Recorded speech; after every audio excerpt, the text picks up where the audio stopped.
Ang matutulis nitong mga ngipin ay kumikislap sa ilalim ng araw, isang halimaw na puno ng lakas at bilis ang sumusuong sa asul na tubig, naakit sa amoy ng dugo na parang gamo-gamo sa apoy.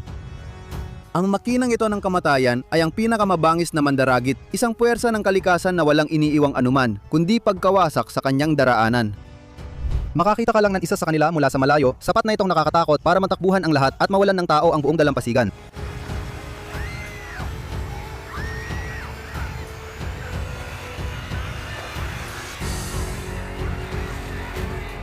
Kilalanin ang halimaw na inspirasyon ng sigawan at Diyos, ang dambuhalang puting pating.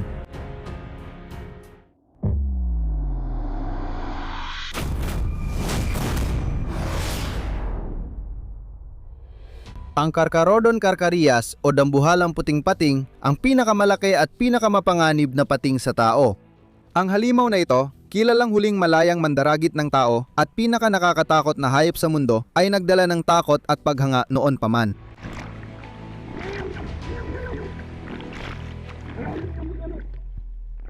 Matatapang na maninisid at mandaragat ang naglakas loob na harapin ang mga likas na makinang pamatay na ito, ngunit iilan lamang ang nabuhay upang maikwento ang kanilang karanasan.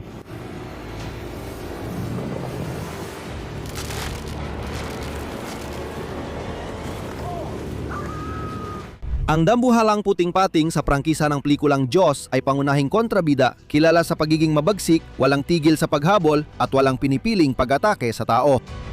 Kahit masama ang reputasyon nito, konti lang ang alam sa buhay at ugali ng nilalang na ito, kaya lalo itong nagiging misteryoso at nakakatakot.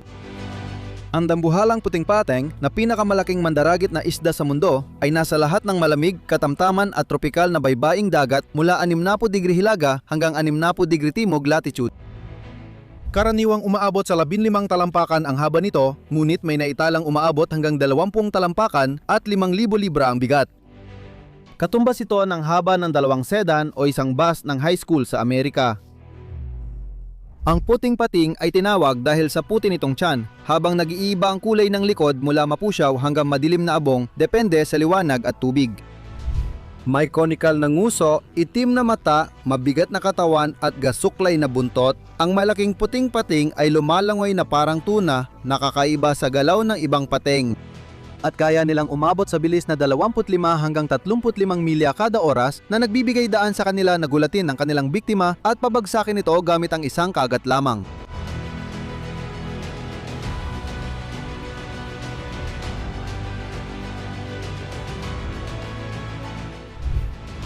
Bilang pangunahing mandaragit, ang malaking puting pating ay karaniwang matatagpuan sa mayayamang katubigan at baybayin na puno ng hayop dagat, pating at mamal. Ang adultong pating ay kumakain ng mga mamal sa dagat gaya ng elephant seal, habang ang batang pating ay kumakain ng isda at ibang pating. Habang tumatanda sila, nadaragdagan ang kanilang pagkain ng mga pagong dagat, seal, sea lion, porpoise, dolphin at maliliit na balyena. Kapag umabot sa 1,000 libra, kumakain na ng mga mammal sa dagat ang batang pating, paborito nila ang sea lion.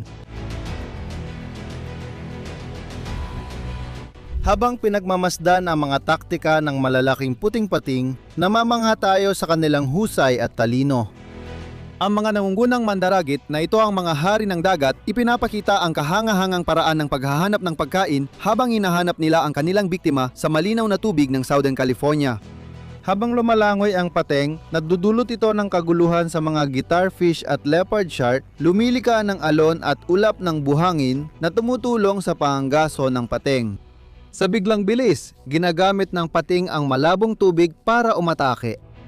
Kahit ang mas malalaking mamal sa dagat tulad ng walang kamalay-malay na selyo ay walang laban sa katalinuhan ng isang malaking puting pating.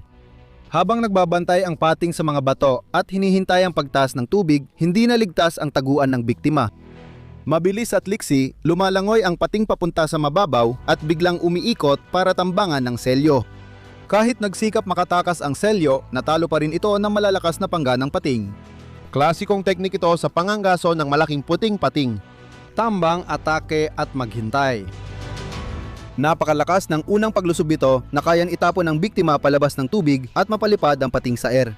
Pag napilayan na ang biktima, aatras ang pating at hihintayin nitong mamatay ang biktima gamit ang estratehiyang kumagat at maghintay. Ang dakilang puting pating ay hindi lang bihasang mga ngaso, kundi oportunistikong kumakain din ng mga bangkay na kumakain ng labi ng balyena at bangkay ng basking shark.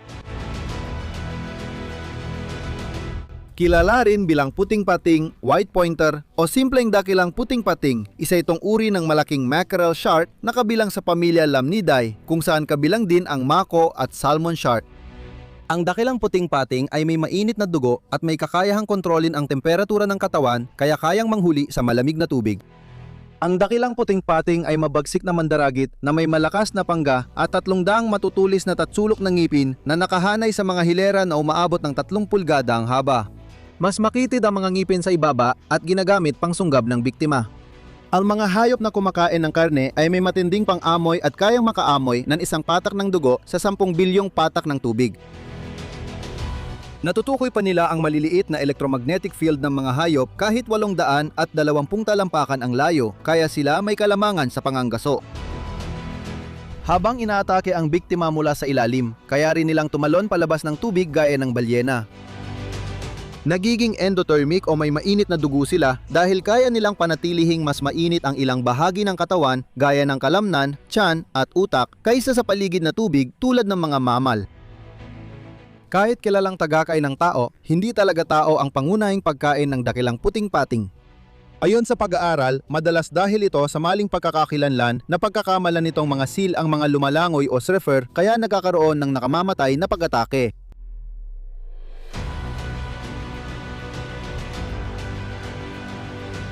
Gayunpaman, ang mga dakilang puting pating ay responsable sa 1/4 hanggang kalahati ng mga pag-atake ng pating sa mundo, kaya dapat pa rin tayong mag-ingat sa kanilang tirahan.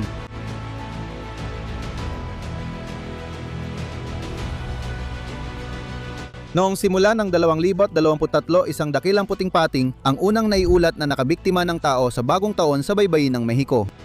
Si Manuel Lopez na sumisisid para sa mga molusko sa Tubari Bay, Gulpo ng California ay napatay ng isang 19 talampakang dakilang puting pating. Naganap ang insidente sa lalim na 50 talampakan at nakita ng mga kasama ni Lopez. Ang lugar ay itinuturing na delikado sa pag-atake ng pating, kaya pinayuhan ang mga maninisid na iwasan munang lumangoy dahil sa kakulangan ng pagkaing dagat sa Gulpo na posibleng sanhi ng pagiging mas aktibo ng mga pating.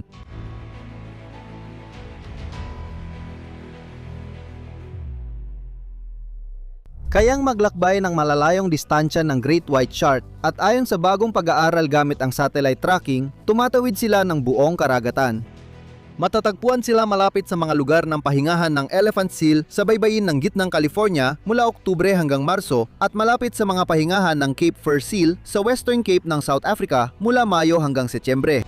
Nakikita ang mga nilalang na ito sa mga katubigan ng Hiladang Amerika mula Newfoundland hanggang Florida at Aleutian Islands ng Alaska hanggang Timog, Mexico. Natagpuan pa sila sa lalim na halos 4,000 talampakan. Tinatayang ang karaniwang haba ng buhay ng isang malaking puting pating ay 40 hanggang 70 taon at ang kanilang paraan ng pag-aasawa ay nananatiling isa sa pinakamalalaking misteryo sa biolohiyang pandagat. Isang mangingisdang nangingisda sa napakalamig na katubigan sa silangang baybayin ng South Island ng New Zealand, ang kamakailan ay nagbigay linaw sa usaping ito. Tinawag ni Steve Crawford, isang Canadian na bilohistang pandagat na pinakaasam-asam sa biolohiyang pandagat ang masaksihan ang pag-aasawa ng malaking puting pating. Sa napakabihirang pangyayaring ito, ang lalaking pating at babaeng pating ay lumalapit sa isa't isa hanggang sila ay magkadikit at umiikot ng dahan-dahan sa paikot na galaw. Nanatiling magkadikit ang kanilang mga katawan, tiyan sa tiyan, habang tinatapos nila ang pag-ikot na tumatagal ng humigit kumulang 10 segundo. Nananatili silang nakapirmi sa isang lugar hanggang matapos ang ritual. Naniniwala ang mga siyentipiko na dahil sa pagiging agresibo ng mga hayop, delikado ang ritual para sa parehong kasarian dahil maaari silang atakihin sa anumang oras habang lantad sila sa panganib. Ang mga lalaking malaking puting pating ay nakakaroon ng sexual na kapanahunan kapag umabot sila ng 11.5 hanggang 13 talampakan at 10 taong gulang, habang ang mga babae naman ay nakakaroon ng sexual na kapanahunan kapag umabot sila ng 15 hanggang 16 na talampakan at nasa pagitan ng 12 at 18 taong gulang. Viviparous ang sistemang reproduktibo ng malaking puting pating, kaya ang napertilahang itlog ay nasa loob ng katawan. Maaring kainin ng mga hindi pa naipapanganak na anak ang mga hindi pa nabubuong itlog o kapatid nila habang nasa sinapupunan. Kapag nanganak ang babaeng pating, madalas ay 2 hanggang 10 ang anak niya. Pero hindi niya inaalagaan ang mga ito at minsan sinusubukan pa niyang kainin ang sariling supling. Simula 1,100 naraan siyam naput, anim itinuring ng IUCN ang dakilang puting pating bilang bulnerableng uri.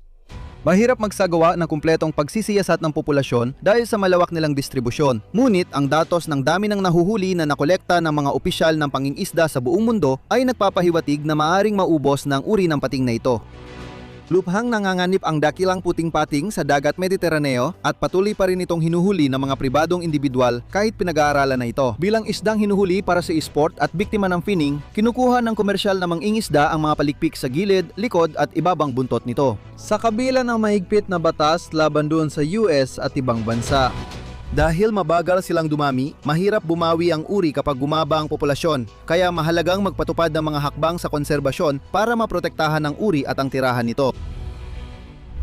Ang dakilang puting pating ay kahangahangang uri na mahalaga sa ekosistema ng karagatan bilang pangunahing mandaragit. Kahit nakilala itong tagakain ng tao, nararapat pa rin itong igalang at protektahan.